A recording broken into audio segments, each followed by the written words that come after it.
This is where the fun begins. Clear eyes, full hearts, get loose. King Kong ain't got shit on me! And here we go. Welcome back to another episode of Realish. My name is LJ Jones. I'm Derrick. And my name is Jess. So, everybody, you guys know Derrick. This is my friend Jess, and I'm so happy to have her on today's podcast as a guest, maybe as a permanent future co-host. Who knows? It's up to her. Who knows? We'll see. We have to see how our first impression is on her. We have to see if she likes us. Yeah. That just makes me more anxious. I was already anxious, and now I have to perform well now. No, we have to be on our best behavior. Always. And let's just talk about your performance, Jessica. We met on set on a film. You always perform well, so I don't know what you're talking about. Thank you. You're welcome. All right, so it's been kind of a long hiatus as we tried to kind of figure out what we wanted to do with Realish. Just trying to figure out the best way to kind of put it together and get it out there. So today is somewhat of a rebrand for Realish. I'm excited for it. I think it's gonna kind of go over well, and I'm excited to hear what the people have to say. So without further ado, how about we get into some news? Sir. All right. So I'm going to start off on a sad note so that we can then build and grow to happiness. Okay. So the sad note is Biz Markie passed away this past week. Yeah. So, for anybody who doesn't know, Biz Markie, the innovative yet proudly goofy rapper, DJ, and producer who's known for self-deprecating lyrics and his off-key wail on songs like Just a Friend, earned him the nickname Clown Prince of Hip Hop. He died on Friday. He was 57 years old. His death was confirmed by his manager, who did not specify the cause or say where he died. So if you're a fan of hip hop, Biz Markie is a legend. Oh, yeah, for sure. And his death kind of hit me. Kind of almost as hard as Mac Miller's did. Oh man. Okay. Mac definitely hit a lot of people hard. So. Yeah. Mac, you know what? And I'll say this: Mac didn't hit me hard because I'm not into his music. I'm into his music. I was never really like a huge Mac Miller fan either, but like I think it's just all the people around me were. Mm-hmm. So when he passed, it was like a collective just like grievance. Yeah. And I kind of got pulled into that, and like seeing stuff now, I'm like, oh wow, like he was like super, super talented. So it's Yeah, I started going back to listening to his stuff a little bit. I just haven't been able to do a deep dive into it. But kind of similar to the how people reacted to Mac's death. That's the thing about Biz Markie. Maybe a lot of people nowadays don't know who he is or what he's done, but the impact he's had behind the scenes, not just on music, but in people's lives. A lot of the entertainers that we love today, he had a massive impact on them, and just kind of, a lot of people are learning who he was as a person outside of an artist. And I just think that the death is tragic. He's been sick. We've known that. It's just, it's sad. It's sad that happened, but rest in peace to Biz Markie. We're sending a lot of love to his family. And with that being said, we'll move on to news story number 2. Space Jam. Space Jam, A New Legacy, is in homes on HBO Max. And Warner Brothers proves again that when they shell out on TV spots, they can open a film in theaters to a solid number. In this case, it was the best 3-day we've seen for a family film during the pandemic, taking in $31.65 million. That's also the best for Warner Brothers during the COVID era, beating Godzilla vs. Kong's big Easter opening of $31.625 million. This film is also a record career opening for director Malcolm D. Lee, beating the opening weekend of his film Girls Trip, which earned $31.2 million on its opening week. Oh, I think that's incredible. When you look at the fact that it's on HBO Max and people still hit the theaters to check the film out. I feel like we're in a time right now where because I live in LA, we actually just enacted another mask mandate. Yeah. It started yesterday. So no matter indoors, outdoors, you have to be wearing a mask in just because cases are rising. And we're just into an area where you can go out again, you can go to the movie theaters, and you can like almost have like a normal life. And I think this is like the first, like last weekend and this past weekend were like the first real times that people were able to like go out and do stuff. And you can see it in things like that, like those box office numbers definitely are a lot higher because people are actually going out to theaters. But I think it was good for this movie. It's definitely a fun family movie. So for people to go out and like be with their families in an almost normal situation after this past year, it's nice. Yeah, no, I expected it to do well, but 30, you said 30, what, 31? Yeah, it was 31.7, 31.65. 65. Well, see, I'm still confused how HBO factors into the box office numbers. Doesn't. It doesn't?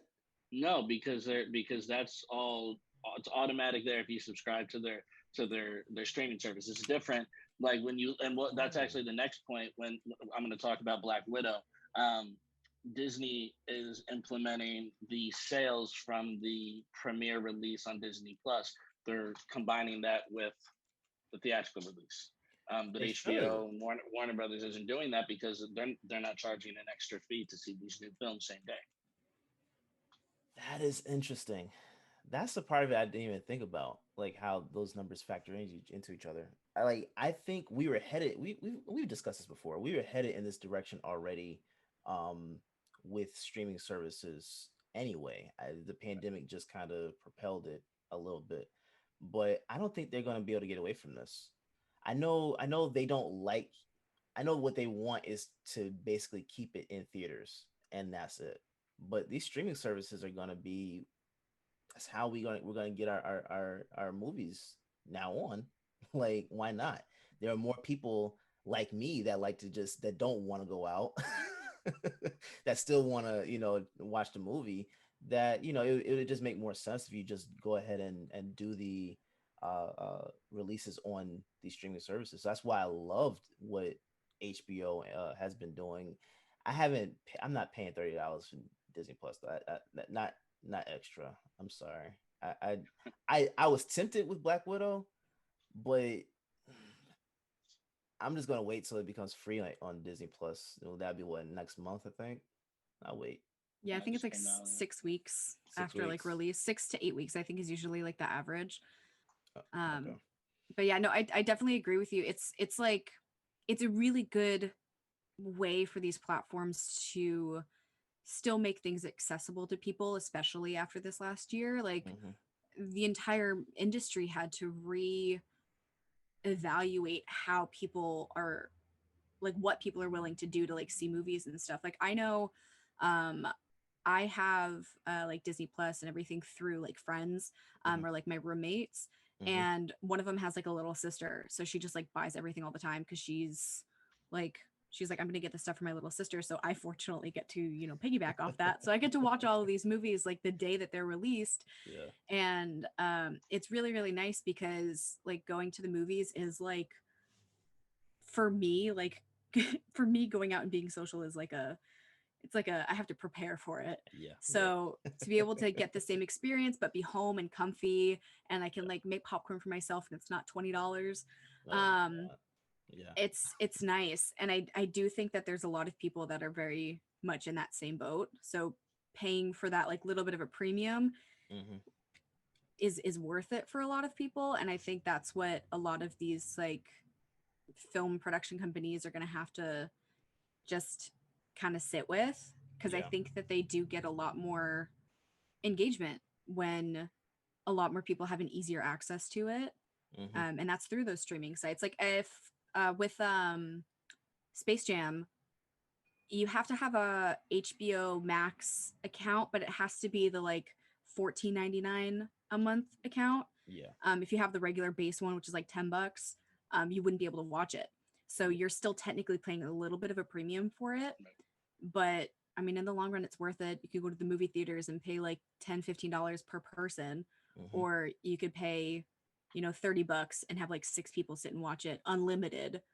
So I think it's a balance because people do still enjoy theaters, but I like being at home. That's the thing. I love theaters. I miss going to the theater. I don't even remember the last movie that I saw in theaters now because it's just been that long. But like, I love it, but I don't like the prep work, like having to go, having to actually go somewhere. I don't like that. Derrick's a big germaphobe too, Yeah. just so you know, Jess. Yeah. He's scared of outside. Yeah. And I respect it. I respect it. You gotta be. Yeah, I'll be in a movie theater with a hoodie on, just so my You head got like doesn't touch the you got seat. like gloves, getting the hoodies, just like curled up in your own little world. Yeah. Hazmat suit with the hoodie on over it. I'm I telling like you it. right now, man. I actually thought about getting a hazmat suit. It's Yeah, I bet. hot in Georgia. What you do. those first couple weeks of the pandemic, the outfits that people would put together to go to like the grocery store still will forever have a place in my brain. I Rent saw free. only one. I saw one a imagine. few weeks ago. Really? Yes, very weird. Very weird. This lady had a helmet on with gloves that went all the way to her elbows, Yeah. and I saw that here in Florida, but I can only imagine in LA how interesting the protection was for some people. I didn't go outside, so No. Okay. we very much like the only times we would go out would be to the grocery store, and it was on like a very like rare occasion we would go and get like a big grocery shop so we wouldn't have to go, and we bought a lot of like frozen stuff and like canned stuff so we didn't need to like leave very often. And it really wasn't until like June of last year when like there was that partial reopen that we actually like went out and did anything, but like at that point like people were over it, so like there wasn't as much like major coverage. People just had their masks if they had their Even masks. even when I came out and saw you, was that September, I think, or October? I think it was like yeah, I think it was like September, October, like the end of September-ish. Everybody was wearing their masks, but you could tell that it was kind of lax and people were over it. Yeah. But yeah, and that was after a couple months after the partial. But now in terms of theaters, I love the atmosphere of a theater. I love the experience. I saw In the Heights 9 times in the movie theater. Jesus. Not, Oh, they did that well because of you. well, You single-handedly gave them their box office numbers. well, I have the Regal Unlimited thing. I pay $18 a month, and I can see as many movies as I want. So that is how I did it. Otherwise, I would not have done it. But 9 times in the movie theater and 4 times on HBO Max. I love In the Heights. And with that being said, we'll move to the next story. Black Widow's fall from grace. Marvel and Disney's Black Widow fell to number 2 in its second week outing with just 26.3 million for the July 16th through 18th weekend. The superhero pick suffered a steep 67% decline, one of the biggest drops ever for a Marvel title and the worst among the Marvel Cinematic Universe films released by Disney. When announcing opening weekend box office results for the July 9th through 11th, Disney made pandemic-era history when taking the unusual step of adding Disney Plus Premier Access revenue to Black Widow's total number. That pushed the film's total global opening past the $218 million mark, thanks to the $60 million generated from households choosing to watch the superhero pick at home for $30. I loved Black Widow. I enjoyed it a lot. I tend to rate movies based on if I would like to be in them, if I would like enjoy like being one of the actors on that film, and that movie is one of the ones that I wish I could have been a part of. Like that, it was just cool. It was so cool. I can't wait to watch it, but I wonder if that drop had anything to do with people just being over waiting for the film. I mean, we've been waiting for Black Widow for how long now? At least like 2 years, right? Because it was supposed to. Where it sits in the Marvel in the timeline anyway is like right after. It's like Civil right after War. like Civil War, yeah. So and there's that been makes what no like there's been like 4 or 5 movies after that one. Yeah. So it definitely sits in a weird place on the timeline based on its like release. And I agree. I feel like a lot of people were like, we wanted this like years ago. Like, why are we getting it now? Like, I Yeah. don't But- feel the need to see it right now because like Yeah. it's already way past in the timeline for where it sits. So Mhm. that could have been part of it, but The thing that kind of took me out of the film was like a lot of the moments where it was supposed to be like, oh my god, is Black Widow gonna make it out of this? Well, yeah, she does because she's in the next 3 movies. So Yeah. I don't really care. It's not like I'm not worried. I'm not. So it kind of pulled me out of it, just Yeah. knowing that I didn't need to be concerned because I know that she makes it a few more years. Yeah. yeah. Now, so behind closed doors, the decision to tack on the $60 million infuriated cinema owners who have otherwise been willing to abide by a day and date theatrical slash streaming release because of the COVID-19 crisis and the slow nature of the box office recovery. This weekend, Disney declined to release updated premiere access numbers, further muddling the issue for exhibitors. So So I theaters are wonder how pissed. theaters are pissed, but I wonder with Disney deciding not to update, I wonder how drastic of a dip it was from the first week, 60 million. Oh, it has to be drastic. Who's Everybody still would have just done spending? it the first week. Yeah, Yeah. who's still Yeah. spending that money right now? Like, Mhm. if you weren't gonna pay for it in that first weekend, you're not gonna. You're just gonna wait for it. Like Right. I literally I was contemplating like hard because I'm not gonna just spend extra money on a movie, right? But Yeah. I thought about it because I was thinking I'm like how am I realistically going to be able to avoid spoilers? But I'm just gonna take my chance, like some stuff's already been spoiled, I think a little bit, but I kind of already knew what how it's gonna be, so I can't really say it was really spoiled, but I'm not spending $30 on this movie. And of course, like you include the people that are in your household that are on your account, right? Like I have 4 people that are on my account. So like realistically, if I wanted to have everyone pitch in for it, we could, but I'm just not doing that. It doesn't make any sense. It's like, hey, can you give me like 950 so we can like buy this movie collectively? Yeah. So do you guys think that there is in any world where theaters and like same day streaming can coincide and both be successful and do well, or do you think that theaters are going to die off in favor of the same day streaming? I feel like that they're definitely going to coexist. I don't think that's ever going to not be a thing because people do enjoy going to the theaters. It is an experience. Like movie theaters have been a thing for 100 years. Mhm. People have enjoyed theaters, going to theaters. You have premieres at theaters where you can get together with a big group of people and just like have a good time. I don't think that's ever going to go away. Right. But with the way that like media is going with streaming services, that's not going to go away either. Especially with like the Oscars and the Emmys now allowing like TV shows and movies to be considered even though they're a streaming versus like an actual release. Mhm. It's never going to go away. I don't know how well they're going to coexist like business wise. Like you're definitely going to have those like head honchos that are just going to be like pissed all the time about it because Mhm. they're like, oh well, the online thing did this and we only did this, or like vice versa. Yeah, yeah, yeah. So you're going to have that like constant battle, but I don't think either one is going to just disappear. I Yeah. agree with you.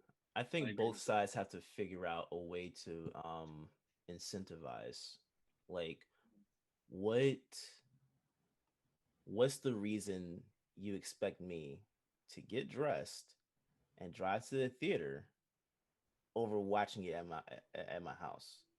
Like what do I get? Now I love the theater experience. You're not gonna get that just anywhere.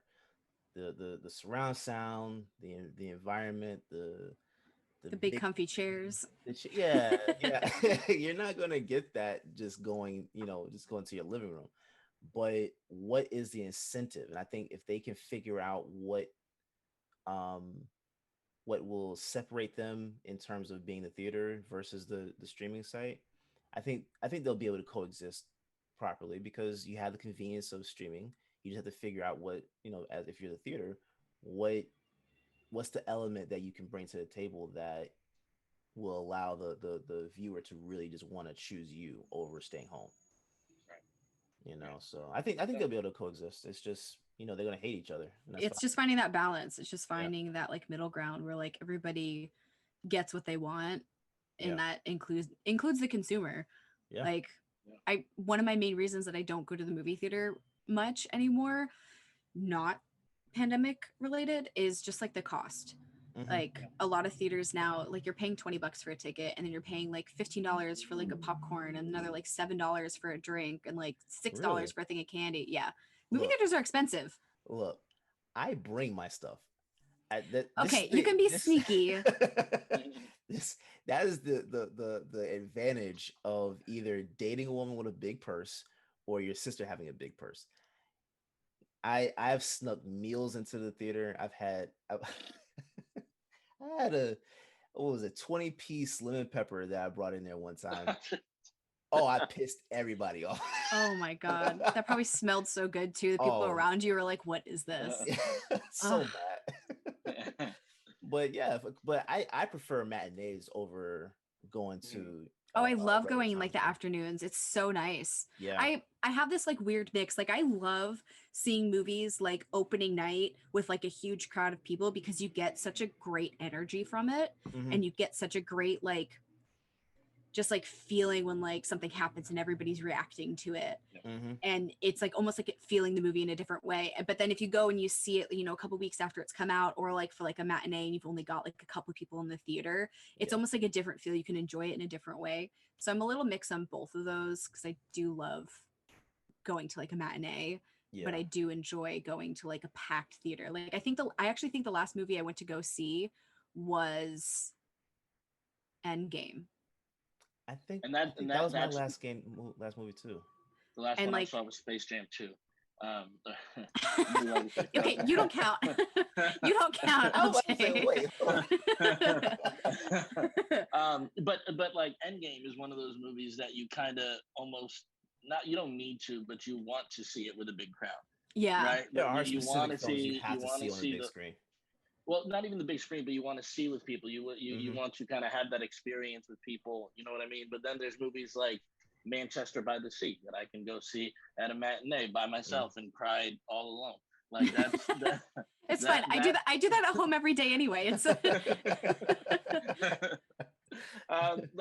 let's move on to the next one. Brand new film produced by Will Smith has been shut down. People have been trying to adapt the novel The Alchemist for the big screen dating back decades, and Smith's outfit recently stepped in to help produce the project, which is poised to mark the directorial debut of John Wick and Hereditary producer Kevin Scott Frakes, with shooting penciled to kick off in September with an eye on a 2022 release. However, with much of the cast and crew already in Morocco waiting for filming to begin, The Alchemist has hit some serious financial snags, with everyone getting sent home and the entire operation now shut down. Representatives are saying things could be back up and running in a few weeks, but for a movie that was first announced to be getting the big screen treatment in the early 1990s is not a good sign.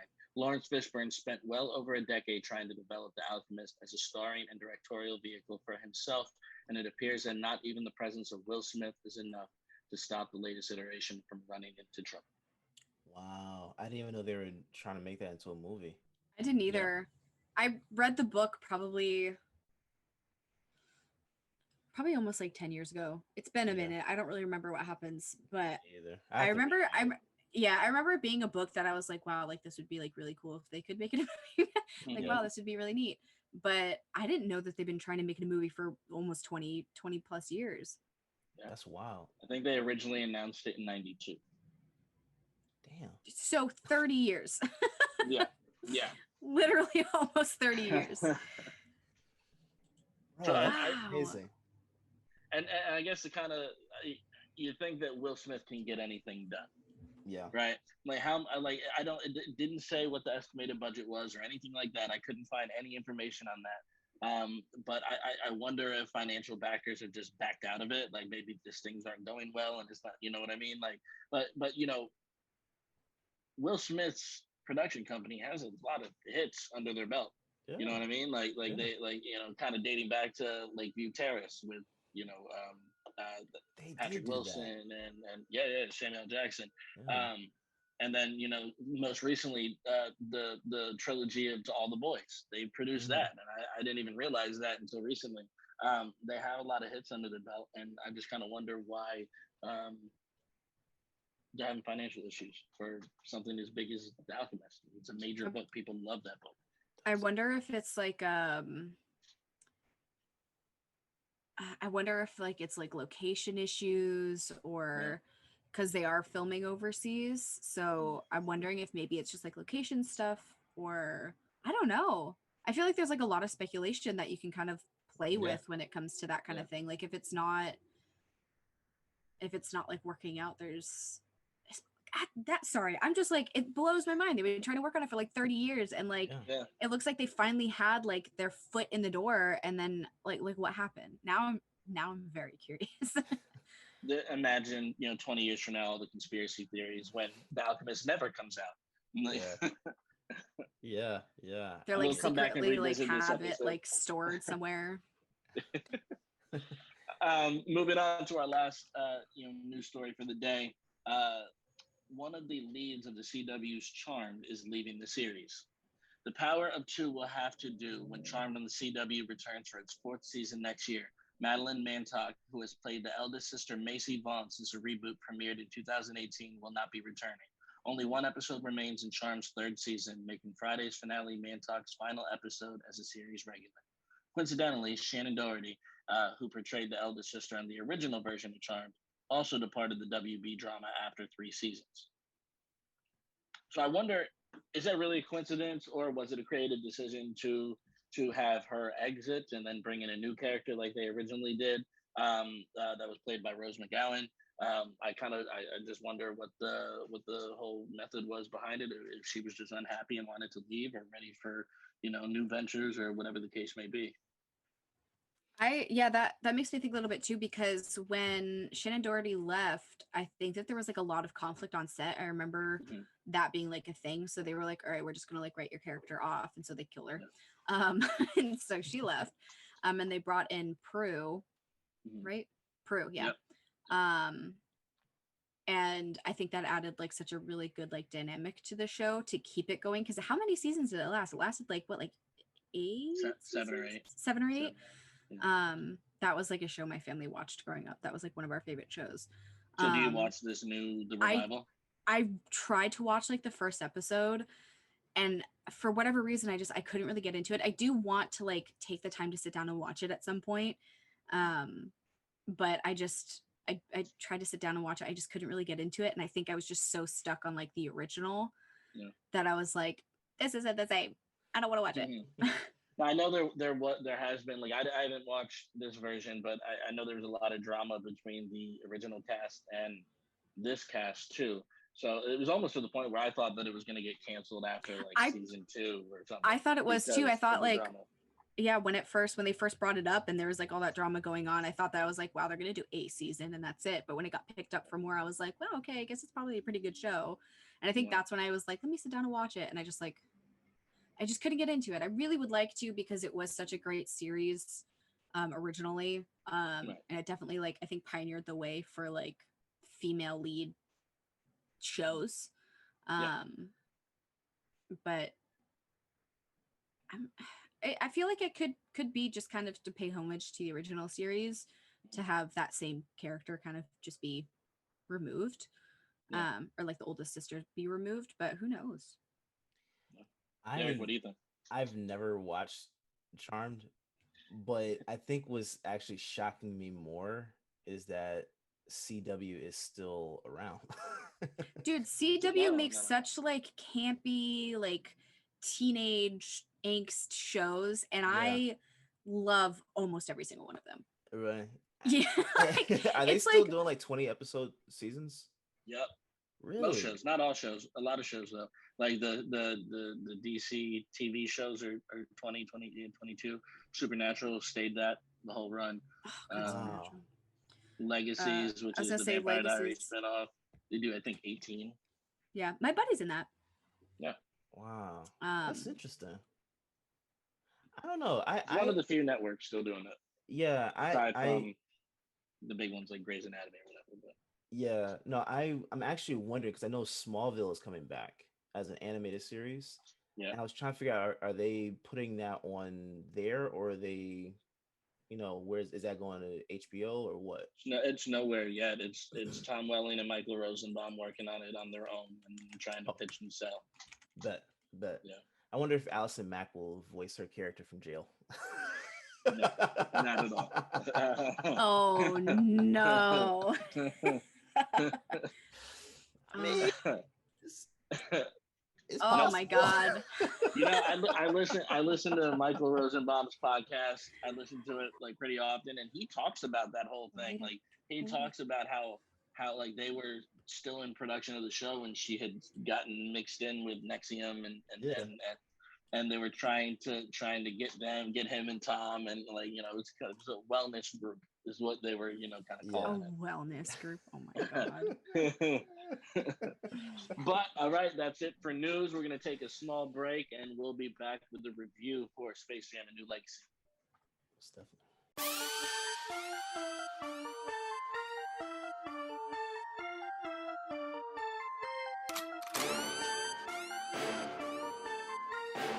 This is nuclear.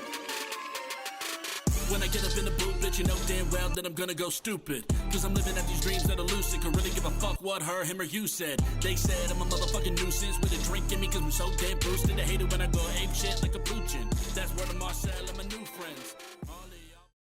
All right, so we are reviewing Space Jam: A New Legacy, starring LeBron James and Bugs Bunny. That mess trips me out every time, man. 2020 film.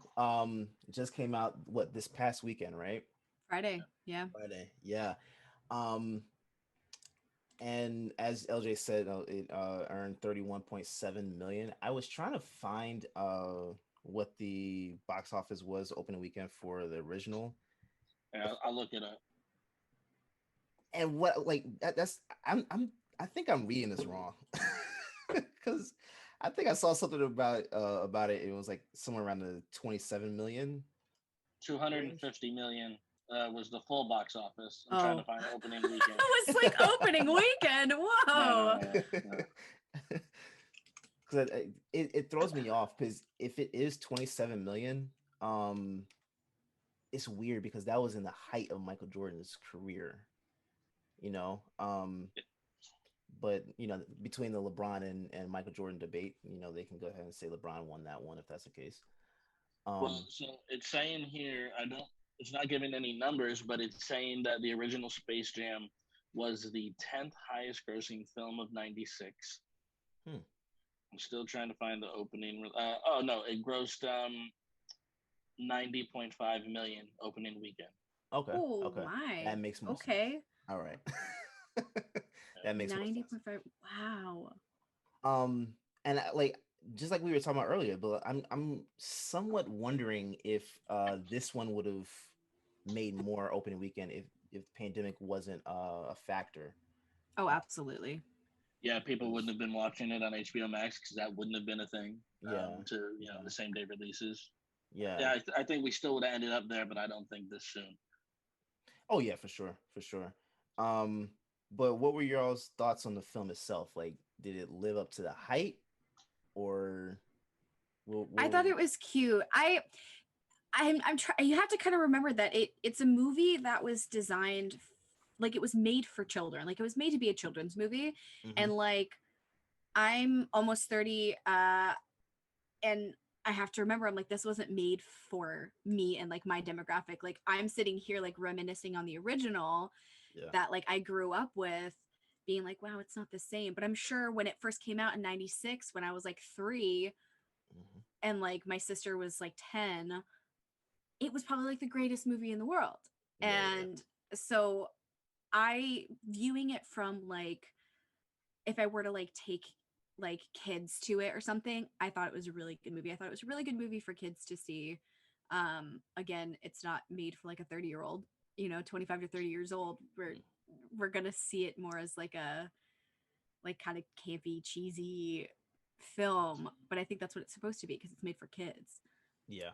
Yeah. I took my kids to see it, and they enjoyed it. My oldest had me dying laughing in the theater because he leaned over to me and he says, "Daddy, this is some pretty bad acting." I'm raising you well. Yeah, very early on in the film, like the first 15 to 20 minutes, a lot of it seemed very forced and rough, Yeah. and obviously things aren't filmed in order. So I just kind of wonder how all of it ended up in the beginning. That was terrible. But no, exactly what you said. It's a movie made for kids, so you have to view it from that lens. And I enjoyed it overall. I think Don Cheadle did a fantastic job. Um, he was hilarious and kind of reminded me of his character in Fresh Prince, Ice Tray. Just kind of big, and you know what I mean. Like I enjoyed that. I would say, like, if comparatively, I still would choose the original Space Jam over it, call it nostalgia or whatever. But I kind of just felt like there were more stakes in the first one than this one. Yeah. For me, like I just felt like Michael Jordan being shackled in space playing basketball 24 hours a day just was a higher stake than being stuck in the WB verse. Oh my god, what did he call it? The something Cyberverse? Cyberverse. No. It No. was the. Oh my god, what is it called? That's gonna bug me. Sorry, my dog keeps walking around. I apologize if you can hear him like panting and stuff. Bowie, hi bud. I'm recording. He says hello. He wants to be part of it. He's like, I sat and watched the movie with mom. Oh my god, it's gonna bother me.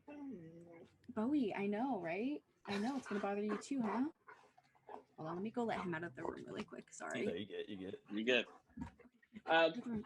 So I can't remember, but like what I was saying was like the fact of the matter of the stakes felt higher for the original to me. Yeah. You know what I mean? Like literally like all right, so if you lose, then all of these people are here in the Warner Brothers universe. Don't seem that bad to me.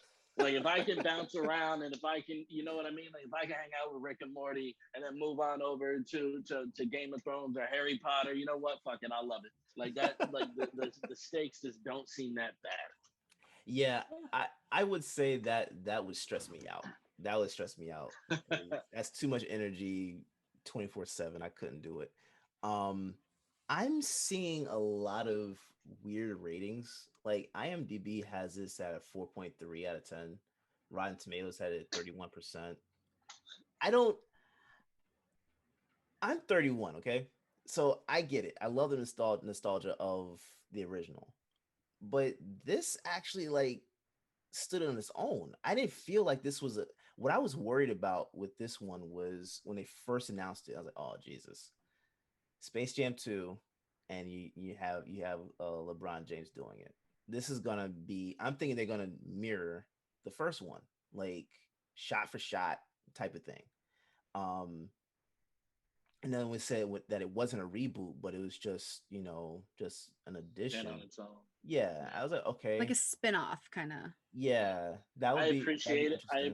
I appreciated the callbacks to the original. They were very kind of few and far between, which I thought was good to allow it to stand on its own while also acknowledging the original. Like the been there, done that. Mm-hmm. Yeah, that was beautiful. Lola, she's like, been there, done that. when they brought in Michael B. Jordan, I thought that was amazing. I thought that was hilarious. That was so funny. I felt like that would be smart to do, and they did it. And the kind of callback there, they're like, this doesn't even look like Michael Jordan. He's like, it's been 25 years. But I thought he just aged gracefully.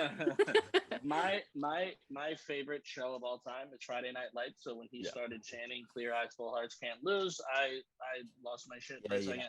I loved that moment. That was my favorite moment of the whole movie. I can't lie. When they said that they found Michael Jordan, I was like, hold up. I immediately was like, I bet you it's Michael B. Jordan. And Fox was with me watching it, and he goes, I think he's in the credits. And I was like, that would make sense. And then he walks in and I was like, we knew it. See, I don't. Before a movie comes out, I'm not watching the trailer. I'm not looking at the casting outside of like the top cast or whatever. I'm not looking at the credits.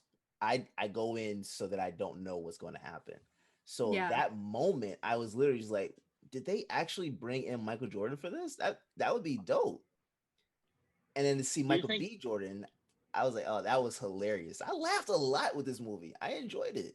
Yeah, I think it's like, even though it was a movie made for kids, it was good for adults too. It's like like the Dora the Explorer live action movie, like definitely made for children, but it was a cute movie. Like, and there was jokes in it that like adults can understand too. Yeah. Kind of back to like old cartoons that are like made for kids, but there's a lot of stuff put in there that like a parent can sit and watch it with their kid. So I think they did a really good with the balance of that. Like definitely primarily aimed towards kids, but like as adults, like we can still watch it and we can still enjoy it. We just can't like critique it super deeply. Yeah. Because like we're gonna look at it so analytically, but kids are gonna be like, that was fun. Yeah. So, yeah. I really love them bouncing between the different intellectual properties of Warner Brothers. Nice. I thought that was cool, and and during the game, I kind of loved looking into the crowd and trying to see who I could spot.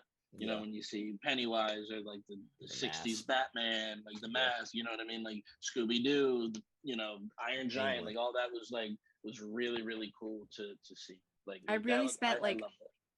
I loved that area. I really wanted to just like pause it so I could like zoom in and see what other characters I could find. Yeah. Because I guess like pretty much like any character Warner Brothers has like done, they like are in the background. Like you'll see them like, or you won't even see them. It'll be like far in the back, but there's that one like color that they wear that like you're like, oh, that's probably so and so. But they put a ton of people and a ton of characters in there, and I just want to sit down and like pick them all out and be like, okay, so that's who that is. That's from that show. Because it was cool. It was like a cool thing for them to pull in like that. Yeah. No, I enjoyed it. So overall, what do you guys rate it? Out of what? Do you want to say? Out of 10, out of 5? Are we giving it a grade rating? We didn't discuss this. We'll figure it out on the fly. I gave it a 9 out of 10. Wow. I did. Like, I enjoyed it. I laughed. Now, was the acting great? No, but LeBron is a basketball player. He's not an actor. And then also, he's sitting there talking to cartoons. How well do you expect him to do with a cartoon? You know what I'm saying? So, like, I gave him grace with it. And then I actually do a movie, prepare for it. Say again. So if you're gonna do a movie, prepare for it. That was my take on his bad acting. Yeah, I agree. And it wasn't bad the whole movie. Yeah. There, it had its moments. Now, when they actually made it out of the cyberverse or whatever, and he was sitting there and he saw his son, and he was just like, "Oh my god," that was corny as hell. That was horrible. That must have been the first day on set because that was trash. But like I didn't have a problem with it. I think they did a great job again with keeping it distant from the original plot of the original movie. Like, it's a video game, like that made it different. And it definitely made it unique, which was nice. I feel like they pulled into the 21st century really well. They did. To go like 30 years in the future to what they created, they definitely took that technology jump and like integrated it really well. Yeah. I give it a 9. I'm just, I don't. There's a lot of people that I've seen over the last couple of days that are basically trashing the movie. That I don't. Darren is just one. I have seen so many people trash this movie, like actually live tweeting this while they're watching it. And like, oh, I'm 18 minutes in. Oh my god, like, bro, just sit down, watch the movie. Well, there's certain people who just kind of went into it wanting and expecting to hate it, and if that's what you want, that's what you're gonna get. Like, if you're not going in open to it, then you're just gonna hate it. You know what I mean? I had no expectations with this movie. I honestly didn't. and it exceeded my expectations in general. Yeah. But You gave it a 9 out of 10. I would say so. yeah. Jess, what do you give it? I'd probably push it towards like a 7, mainly because, like I said before, it's like I kind of rate movies on whether I'd like to be in them or not. Yeah. And Yeah. I think it would be like a cool movie to be in just because of like this, the nostalgia of it, like having like really great people in it. But I don't know. It's also something like it's okay. Like it was okay. Like I'm not like this was one of the best movies I've seen. It Mhm. wasn't bad. Like I did laugh a lot and I did enjoy like watching it because I actually went ahead and watched the original Space Jam and then I watched this like back to back. Yeah. Me too. And it I mean it still holds up. Like it still has that like cheesy cartoon like mix, and I think about like how the animation has gone from what it was with the first one to this one, and thinking back to like Who Framed Roger Rabbit and how they combined the animation of that with like live action, and just kind of seeing the progress is really cool. But yeah, I want to say probably like a 7. Yeah, 7.5. I'm gonna go ahead and I'm gonna give it a 7. I did enjoy it. I had fun with it. My kids liked it. I'm gonna give it a 6 because of their remark about the Knicks. I'm giving it a 6. But I enjoyed it. He lost a style point there. Yep, lost a style. Yeah. I thought what they did with it was really really creative. I loved that the game of basketball that they were playing wasn't just a straightforward game of basketball, but implementing kind of the Suns' dreams and aspirations. I thought was really that made it impactful to me. So it was creative. It was funny. The acting wasn't wonderful at all times. The kid is a good actor. The kid did really well. I wanna had give that him same his thought. flowers. Yeah. The kids were good, and I'm like a stickler for like child actors. They're either like really good or they're terrible. Yeah. And these guys did really well. I was very proud of like the kids in this one. Yeah. Absolutely. Yeah, I think the kids did great. I think the nostalgia of it all was great. And yeah, no, I didn't have any expectations like Derrick said going into it. I was just kind of open to it and hoped that it was good, and I enjoyed it.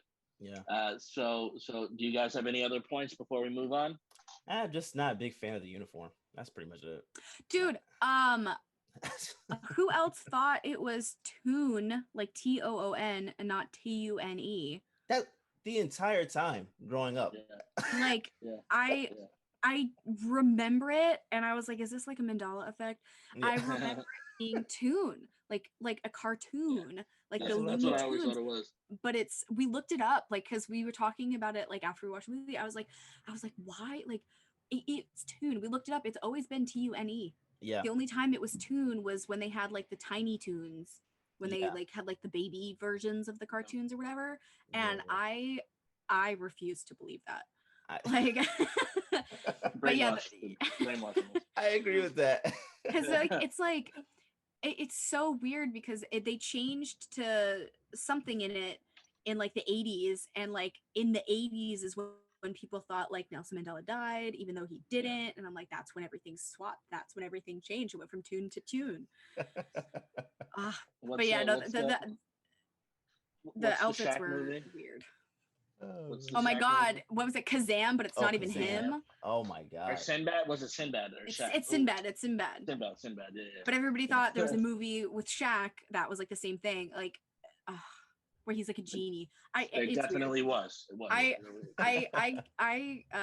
I also have a podcast of my own, shameless self-promotion really quick, Sure. where I talk about paranormal true crime stuff, but also like weird things like the Mandela effect, and it is on my list of episodes I want to do. And there's so much to it, and this is one of them. Now that I've like looked it up, Tune, I'm so mad. Yeah. Also, we were trying to figure out what the cyberverse thing. It's the serververse. Serververse. Serververse. There we go. Yeah. I like that. I thought that was cool. That was amazing. Yeah. Yeah. Amazing. All right. So we're gonna take one more break, and then we'll be back with our last segment. So we'll be back. If I black out, give me space in this place. Let me fall to my face. Hit the flow. Broke a sweat. Tears fall, gave it all too blessed. Never stress. Hit the ground on. Bodies covered in that cloth, sleeping sound. Hit the ground on.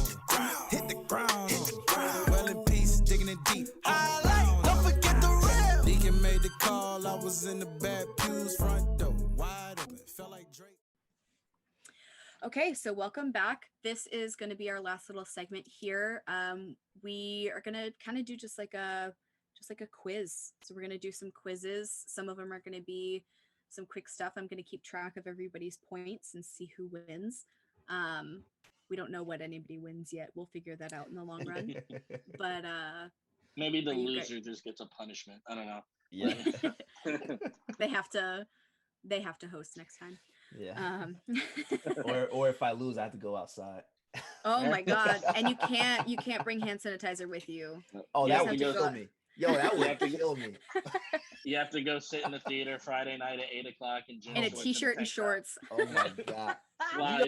Do you know how horrible that would be? Like if my arm bumped against his chair. Oh my god. Okay, so we know your punishment, LJ. What would yours be? You'd have to. You wouldn't be. You would have to stay inside. Yeah. No, I don't want to. Yeah, that's a good one. Yeah. No, in the Heights for a month. Yeah. Nope. that movie pass. You're gonna have to see if it has like a hold thing. Yeah. Okay, so this is gonna be compiled of 3 separate little sections. I'm gonna have 2 like normal ones, and I'm gonna do like a lightning round and just see if you guys can get things pretty quick. Okay. So this first one I have is what is this oh my god. Can't even speak myself. Okay. What famous movie is this quote from? Bonus if you can name the character. Okay. Okay.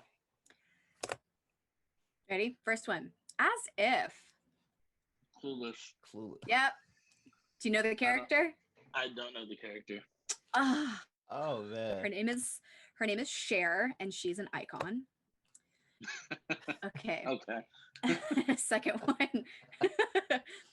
I'm walking here. I know that. Hits the top of the car. Oh my god. I know it's there. Oh no, I think you guys froze. No, you didn't freeze. You just did the answer. I'm drawing a blank. Yeah. I don't know. It is. Hold on, babe. Wait. Before you say it, let's just throw something out there. Let's just throw it. I'm going to say Taxi. I don't know. Okay. Goodfellas. Nope. It is Midnight Cowboy. Character is Ratso Rizzo. It's played by Dustin Hoffman. I never saw that. I did not do that. Okay. All right. Next one. That's all. That's all. No, that's all. I have no idea. Oh my god. Not even the slightest clue. Hey, you thought this was easy? Yeah. Is there some hint that you could give us? Clueless was the only one. Fashion. I was like, I know that's that. Fashion? Yeah, that's the clue for this one. Yes. Devil Wears Prada. Oh. Who's the character? I don't know. I don't remember the character names. Do you know the actor? Well, yeah, Meryl Streep. Yes. Okay. Right? I'll give you a point for that. Miranda Priestley. Miranda Priestley. Right. Am I wrong for not seeing that movie? Dude, where are you? Great movie. Probably easily in my top 10. There's literally one movie on this whole list that I was like, you guys are never gonna get this. So if you get that one, I'll be impressed. But the rest of these I feel like are like just famous quotes that have been around forever. Okay, so the next one. That'll do, pig. That'll do. Now this quote is actually played on in several other movies, but it originated from this one. That'll do, pig. What I want to go with is Shrek, but not Pig. Is it an animation? No. Literally just pig. Do I get a second guess? I'm yes. so glad I didn't say what I was just about to say. There's no way. So live action pig movie. Yeah. Babe. Yeah. Oh man, I forgot about Babe. But you know when I say Shrek, what I'm thinking that'll do donkey. That'll do. Yeah. That's why I said I was like, it's played on in a bunch of other movies because it's not just that movie. They use that only in variations in like a ton of movies, but it originated here in Babe. It's Farmer Hoggett. It's played by James Cromwell. I didn't know that either. I just knew that it was from that movie, and I had to look up the actor and the character. I had no idea. So that one I wasn't expecting to know. Oh my god. Okay. You is kind. You is smart. You is important. Oh, you know it. Come on. Oh god. It's the pressure of the lights. This is why I would do horrible. Oh my god. I would do horrible on Family Feud. Oh my. You is kind. You is smart. You is important. This person has an Oscar. Viola Davis. Yes. The Help. Yes. You get 2 points for that. Back in the game. Come back. Do you by chance know her character's name? I don't, because I never watched the movie. No. Mm-mm. I've never seen it either. Nah. Her name is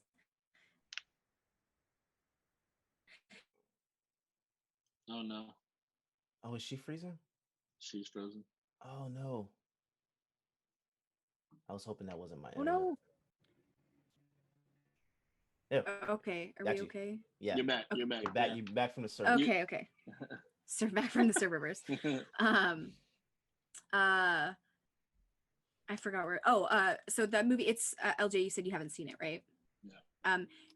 I very much liked the movie, but it's also got a lot of controversy because a lot of people are saying that it's just another Black woman's story told by a white woman because Emma Stone is like the main character in it. Mm-hmm. But I enjoyed it, but I'm also a white woman, so I don't know. I feel like it was a good movie. I liked it a lot, but like I feel like there was a lot of lines like this one here specifically that's just like resonates. Yeah. But you got 2 points. The character's name is Aibileen Clark, Miss Aibileen. Okay. I actually mentioned this film earlier, so I hope you guys can get it. I'm not bad. I was just drawn that way. Yes. Who Framed Roger Rabbit? Yes. Oh. Who is it that says it? Jessica. Yep. Jessica Rabbit. Yep. Jessica Rabbit.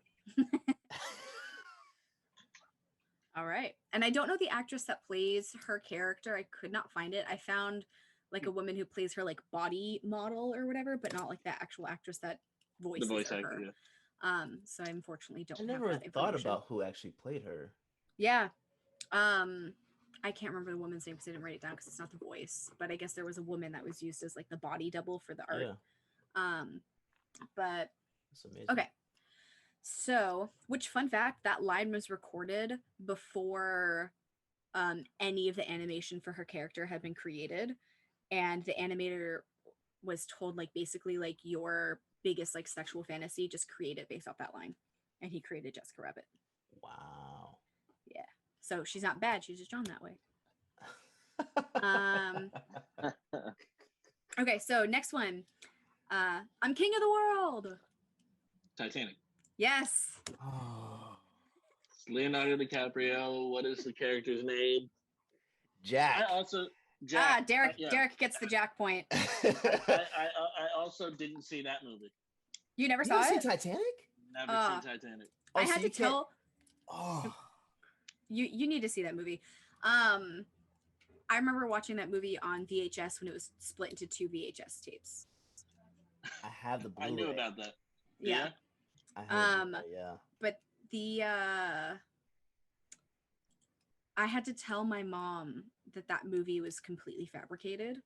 Like, yes, it was based on like the ship sinking, but in general, it was fabricated. Like the story was not real. There's no heart of the sea. My mom was like blown away. She was like, "No, but the necklace," and I was like, "It's fake, Mom. It's fake." Well, I'm glad because Rose, I'm telling you, it's been 87 years. She pisses me off. Rose Dude, what a bitch. Both the Mythbusters, I do believe, proved that they both could have fit on that door, they most definitely could have. You can see, or at least taken turns. They would have. Switch up. You freeze. She lets him go. She doesn't even like hold on to him so they can like bring his body in. She didn't care about that. You look so mad. Look at that's him. like he is so mad. That's like a whole other podcast. So you could do like an entire show on just that movie. Oh yeah, for sure.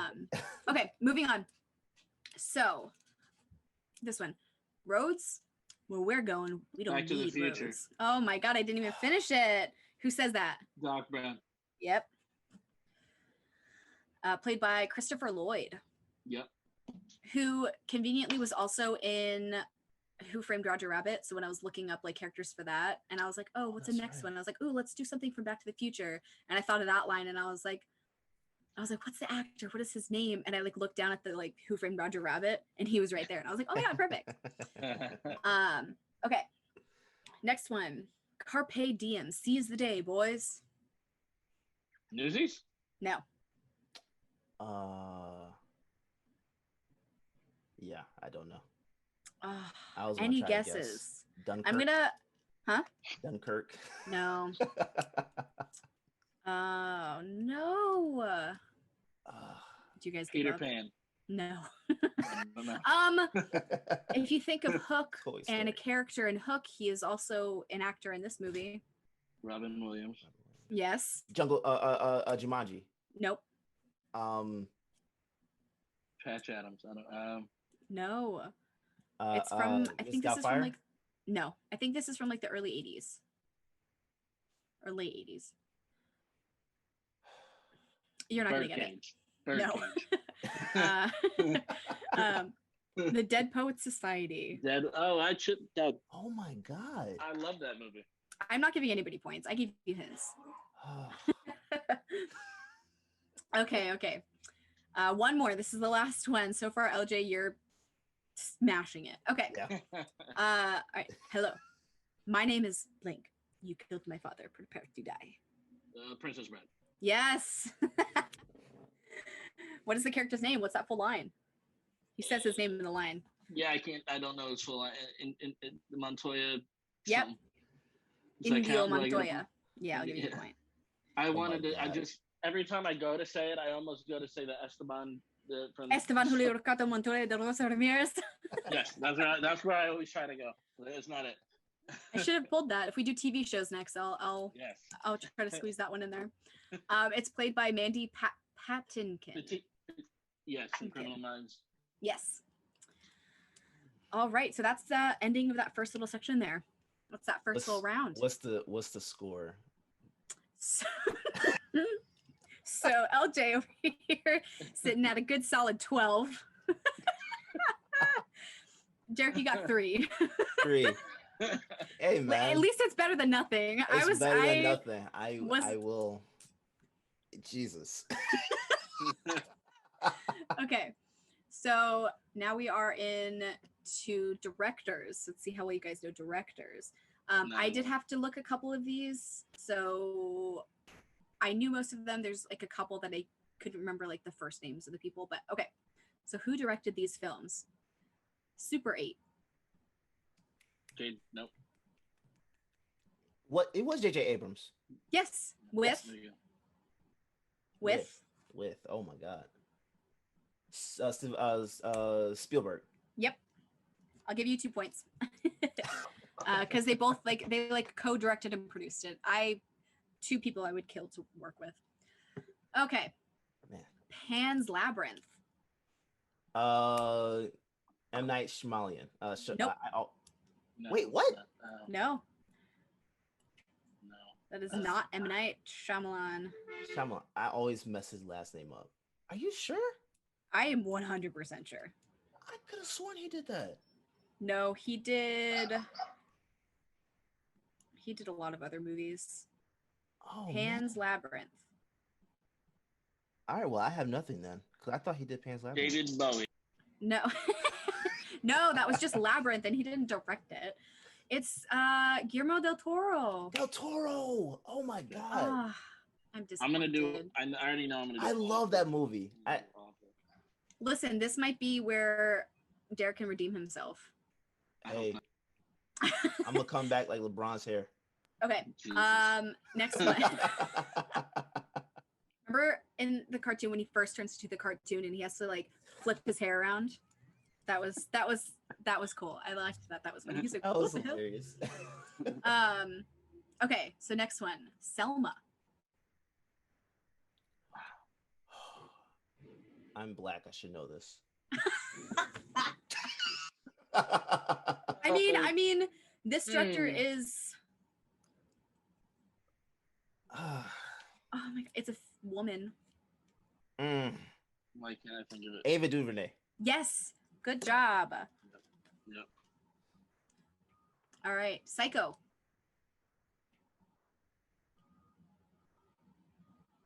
Love the movie. Don't know the director's name. I don't Who remember. Oh directed my it? god, I don't remember. it's an I hope Alfred none of- Hitchcock. Oh yeah. Duh. Yeah. I hope none of. Duh. I hope no directors listen to this. I hope they all listen to it. They're gonna be like, "Wow, she knows her shit." Hey, Oh, man. can you curse here? I'm You so did- sorry. Yeah, Yes, you yeah, can, yeah. but- Okay, but okay. You did research. We're not prepared. I mean, you weren't prepared for this quiz, so okay. 2001: A Space Odyssey. No clue. I don't know. Oh my know god. This. Oh my god. I'm blank. It's Kubrick. Stanley Kubrick. Okay, next one. Lady Bird. Oh, yeah. I know that. I didn't even see it. What's her name? You got the gender right. Yeah, I know. I know the name. I can't think of it. She's the same first name as that like 13-year-old. No, I think she's like 17. German girl. Greta. Yep. Greta. Greta. Gerwig. Yes, Greta Gerwig. My God. Okay. You really had to dig for that one, huh? Yeah, it was there. Okay. Next one, we got Pulp Fiction. Oh, Quentin Tarantino. God Yep. dang, man.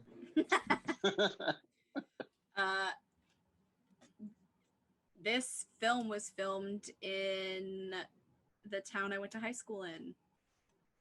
Edward Scissorhands.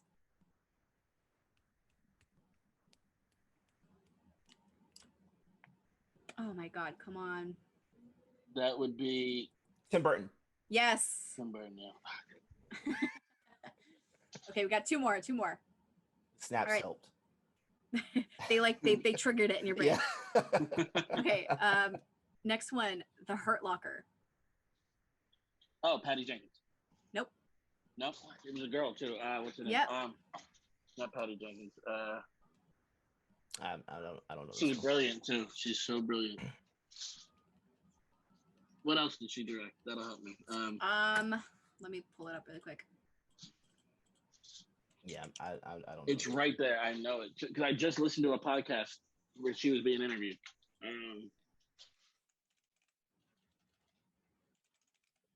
Man, this sucks. Because I didn't see this one. You didn't see her locker? Great. No. I'm still hurt over Pan's Labyrinth because I love that movie, and I Dude, don't know it's why. probably it's like one of the few movies I still have on DVD. Oh, I have a whole DVD Blu-ray collection back here.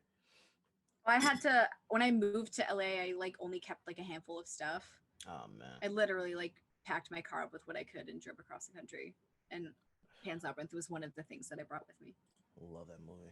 I gotta get the Blu-ray. No, I think I didn't buy it. I don't think I bought it. Okay, let me see here. Oh my God, Anthony Mackie and Jeremy Renner are both in The Hurt Locker. I don't know why I didn't realize that. Where's your director? I don't like how IMDb is set up on the computer. Yeah, it is trash. It's really weird. I'm so used to it on my phone. I really can't find the director slot. It's okay. We can go to the next one. I'll just Yeah, count it as a figured loss. it's lost from everybody. Catherine Bigelow. Yeah. Yeah. That. You're like, it was right there. Zero Dark 30. She Yeah. did too. Yes, Oh, yeah. yes. If you would have Okay. said that, That I was would have good. got it. In like a heartbeat. Okay, last one for this section here. We got Lost in Translation. I don't know. Nothing. I know the movie. I love the movie. I don't know who Just don't know the director. It's another woman, Sofia Coppola. She did. Yeah. Francis Ford Coppola's daughter. Yeah. Jesus, man. Yeah. Yep. All right. There's So a that's bonus about it. round, right? Yeah, this is a bonus round. This is a lightning round. This one Where should we be at? very easy. Right now Where we we are at LJ, you are at 14. Derrick, you are at 7. Oh yeah, 2 right there. So listen, Derrick, you got 4 out of that last round. Hey, man. Look. LJ only got 2. It's the So- comeback. This one should be easy because this one here is finishing the titles to Oscar-nominated movies. Oh, ooh. Okay. Yes. Some of them have won Oscars, but they have at the very least been nominated. Been nominated. Okay. All right, ready? Lightning round. I'm going to go quick. Life of. Pie. Yep. Girl. Nope. Friend. Girl nope. strip. Nope. I want to say girlfriend. Angelina Jolie. Mm-mm. Oh my God. I have no idea. Interrupted. Girl Interrupted. Oh. I don't know. I didn't see that one. I've never heard Really? of it. I know the Know what I that know. is. I know Wow. the poster for it, but I've never seen the movie. Ah, Never seen the okay. poster either. All right, we're keeping going. We got Little Miss. Sunshine. Oh, that was Derrick. I heard your voice first. I disagree. Hands. I disagree. Hands. Labyrinth. Damn. What? I said it. I think that was an even. That was an even. That was Both a of you said tie. at the exact same Yeah. time. Yeah. Derrick, your face though, you were like smiling. Like, Because I didn't hear you the first time. I was like, "What did she say?" I think you said hands. I'm like, "Oh man." no. The Kings. Ransom. Nope. That was Men? you think the King's Ransom is nominated for? an Oscar? I don't know. That- man. no. I'm just going for broke here, man. Oh my God. The King's Speech. Speech, yeah. Oh, Yeah. I started that movie. I didn't finish it. It's a good movie. Next one, The Grand. Hotel. Almost. Was it Budapest Hotel? Yes. Yeah, but yeah, I knew it. All right. Spirited. What was it? Spirited. Animation. Japanese A animation. horse? Nope. That's Nah, I don't know this one. no. That's Oh my just God. Spirit. That's Spirited just Away? That's just Spirit. Spirited Away. Yes. Okay. Okay. Saving. Private Ryan. Yep. Damn. Dead. Pool. Poet Society. Yep. Wait, who And then got that one? LJ did. Oh, okay. Pool wasn't nominated. It wasn't. It should have been. So then this is the one that I really don't think you guys are gonna get. This one I don't believe. This one wasn't nominated for anything. This is just like a movie from like I think like 1990 or 1989 or something. But it's one of my favorite movies. So if you get it, I'll be very impressed. Don't Tell Mom. Oh, you're not gonna get it. I am left unimpressed. I'm going to the Disney Channel in my brain. No, I don't think. I think it had like a theatrical release. What's the? Don't tell mom about the monster under my bed.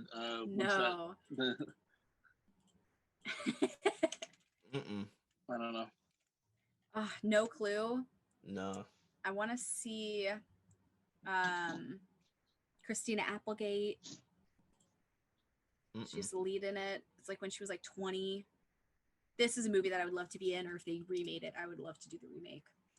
Don't Tell Mom the Babysitter's Dead. I've never seen that. I know Never- that. I've never even heard of that. So that is a movie that should go on your list because it is like great classic Christina Applegate. When did it come out? Sorry, I'm looking to see when it came out. But such a good movie. I would love to watch it. 1991, June 7th, 1991. Mm. So it is 30 years old. Wow. Damn, Christina Applegate's almost 50. She looks good for her age. Okay, She so does. we end here. That was the Okay. last one. That is the end of our quiz round. And that puts us at LJ.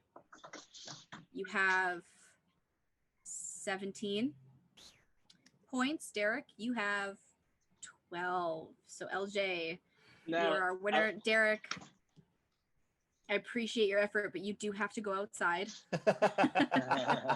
I want to say, Derrick, when this is being edited, I want to make sure that you just pay attention because there was 2 questions here asked that I definitely answered first, but she gave you the points. Which questions? Come on.